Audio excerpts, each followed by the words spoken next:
What did you do today that you loved doing?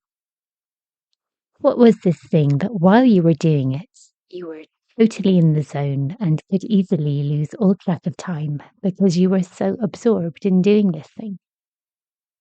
When was the last time you did something that really brought you joy?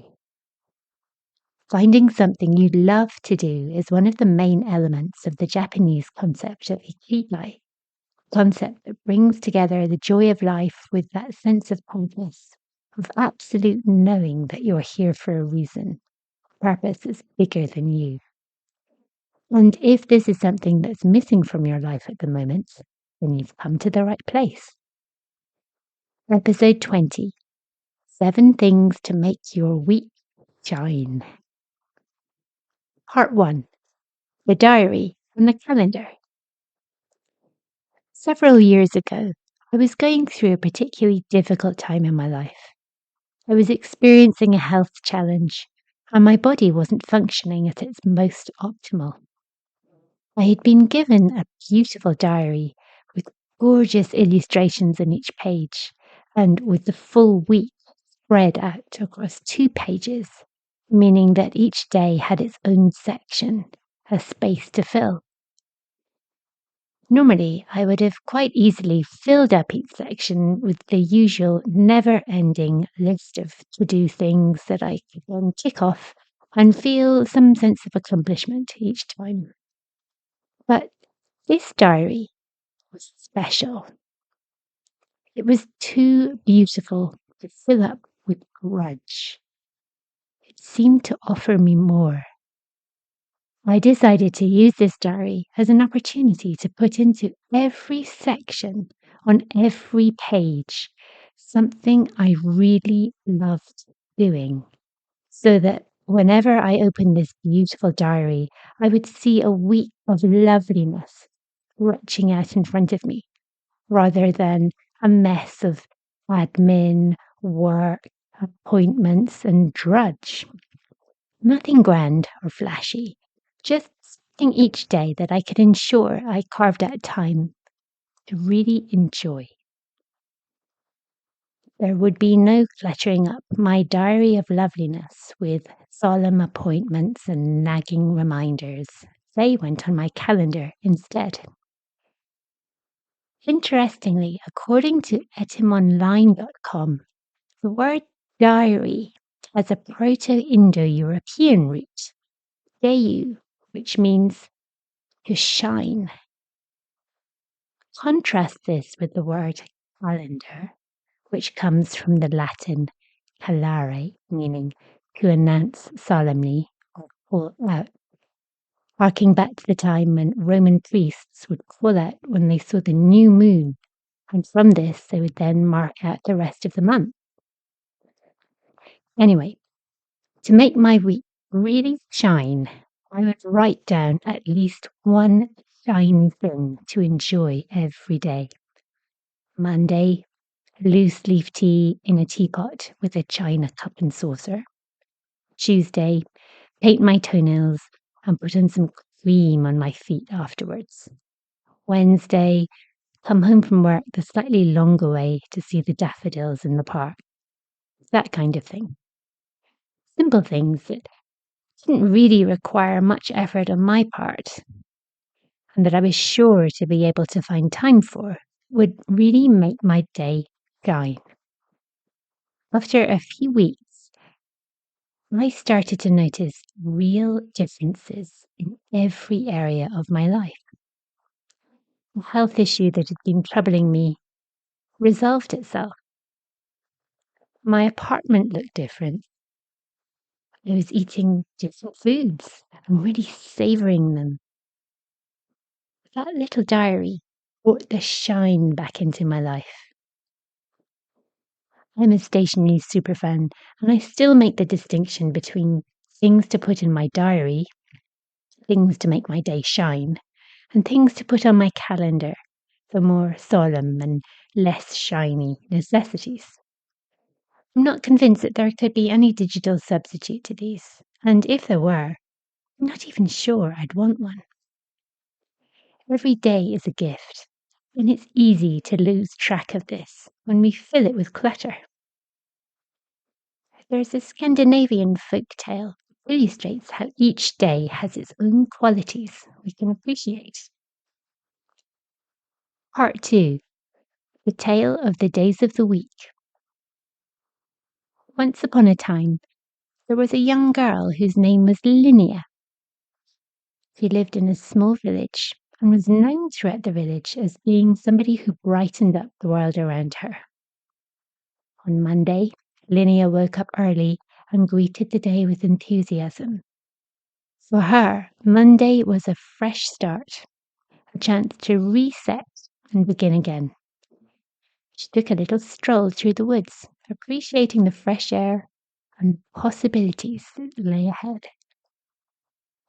On Tuesday, Linnea focused on her strengths. She would spend time helping her neighbours with difficult tasks, such as carrying their heavy shopping bags or fetching water. Her acts of service not only strengthened her muscles, but also her bonds within the community. On Wednesday, Linnea visited the village elder to listen to stories and learn.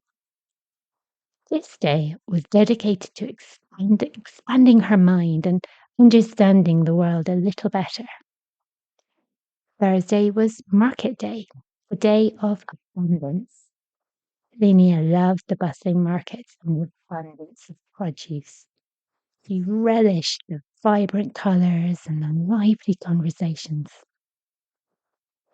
Friday was the day of love and relationships. Linnea would spend time with her family and friends, cooking meals together and sharing stories. Saturday was Linnea's day of adventure. She would explore new places, climb hills, or take a different path. Discovering something new made Saturday her favourite day. On Sunday, Linnea took time to reflect on her week.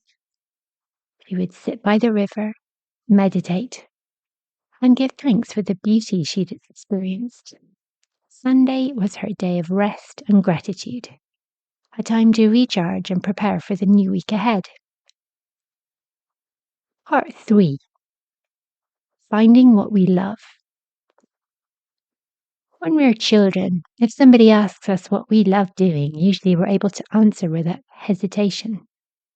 For me, it was picnics. Picnics were my most favourite thing in the world. I loved everything about them. My grandfather was the king of picnics. He would pack up the car with a table and deck chairs, proper picnic basket and cutlery, glasses, flask of tea, salt and pepper. And my granny would prepare packets of sandwiches, fruit, and little tins of cakes. Everything would taste exquisitely beautiful. The picnic basket brought out my inner Yogi Bear and brought and still brings me great joy. It takes some effort to prepare, but the enjoyment far outweighs the energy spent in preparing for it. Finding a mixture of things you love that are easy to do and require little effort, and things you love that take more effort, but afterwards you feel fabulous, such as going for a swim, making a picnic, reconnecting with somebody you would like to get in touch with, or even clearing out some clutter, is key. It can be more difficult to answer the question, what do you love doing, as we get older and lose touch with the wisdom of childhood. But it's essential to our overall well-being and is one of the 4 components of the Japanese concept of ikigai. Ikigai roughly translates into a reason to live. Think of 4 circles. The first circle contains what you love, your passion. The second, what the world needs, your mission. The third circle contains what you're good at. This is your vocation. The final circle, what you can get paid for, your profession. Now, picture these circles, one to the north, one to the south, one to the east and the other to the west, so that there is a spot in the middle where they all converge. This is the sweet spot. This is your ikigai. Christian Louboutin, king of shoes, said, "If you do what you love, it is the best way to relax." Keep your calendars for pulling out reminders to yourself of things that you need to remember. Keep your diary, your little book of shining possibilities, to ensure that each day shines brighter for you and brings more joy to your week. If you're wondering what you love doing, then this is great news. It means that your spark of creativity, of curiosity is ready to burn brighter and you're ready for the next stage of your journey. Take some time today with a piece of paper and make a list of things that you'd like to do, make you smile, and go from there. If you'd like to solve the puzzle of what makes you you and find out your unique blueprint, your treasure map that reveals who you are and what you're here to do, visit my website and follow the link to my soul treasure map. This will show you how to uncover your soul's true purpose so that the rest of your journey is an easier one. To find out more, visit my website at www.iamjennywilson.com. Here, you can download my free PDF ebook, The Hidden Language of Colour. Just follow the free ebook link. You can check out my YouTube channel, Jenny Wilson Soul Language, or you can follow me on Instagram at I am Jenny Wilson. Let's reconnect next time and explore more of the universal language of the soul. In the meantime, keep expanding and enjoy the journey.